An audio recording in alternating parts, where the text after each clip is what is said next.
Ναι, με έδωσα.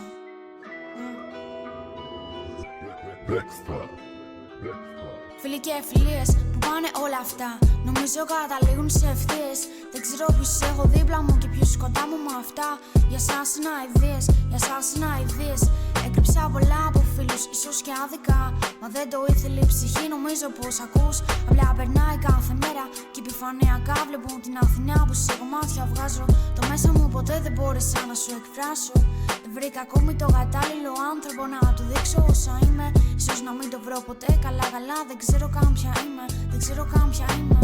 Πολλές φορές αναρωτιέμαι για ό,τι έγινα, για ό,τι έκανα.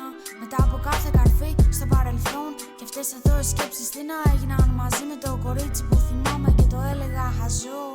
Η κάθε ανάμνηση που έχω από χρόνια παιδικά ήταν καλές, μα κάτι άλλαξε μετά. Η συμπεριφορά των ανθρώπων όταν τους κοίταξα με τρόμαξε ξαφνικά. Κι έτσι με έκανε πολλές φορές να ραβώ το στόμα μου κρυφά, το στόμα μου κρυφά. Και με τη φάτσα μου να λέω όλα καλά, να λέω όλα καλά. Τα χρόνια πέρασαν και η μορφή μου άλλαξε απότομα, από άμμο γίνα πέτρα. Είδα πως το νερό δεν αγαπάει την ακτή, γι' αυτό το βράχο και την άμμο της χτυπάει σαν αψυχή γυναίκα. Εκείνη το έβλεπε σαν χάδημα, εγώ έξω από τα κύματα αλλιώς.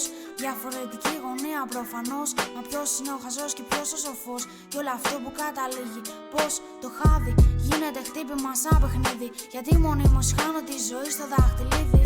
Φτώντας μόνιμα στο άδειο μου κενό. Γιατί ο καθένας να τραβάει τις φρίκες του. Κι εγώ από το παράθυρο αμέριμνα κοιτώ, αμέριμνα κοιτώ, ναι.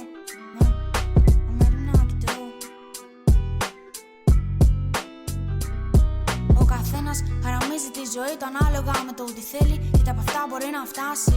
Το πιο μεγάλο όνειρο μου φαίνεται άπιαστο. Μα τι θα γίνονταν η απόχη μου το πιάσει.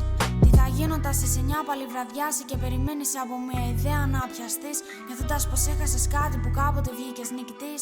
Ναι. Εγώ φοβάμαι μην τελειώσει η φαντασία μου. Μου δίνει όθηση και κυλάω στην ουτοπία μου.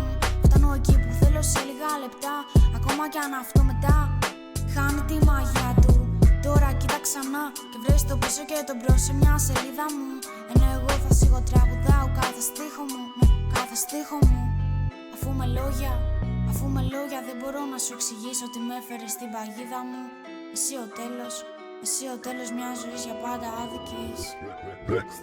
Εσύ ο τέλος, εσύ ο τέλος μιας ζωής για πάντα άδικης.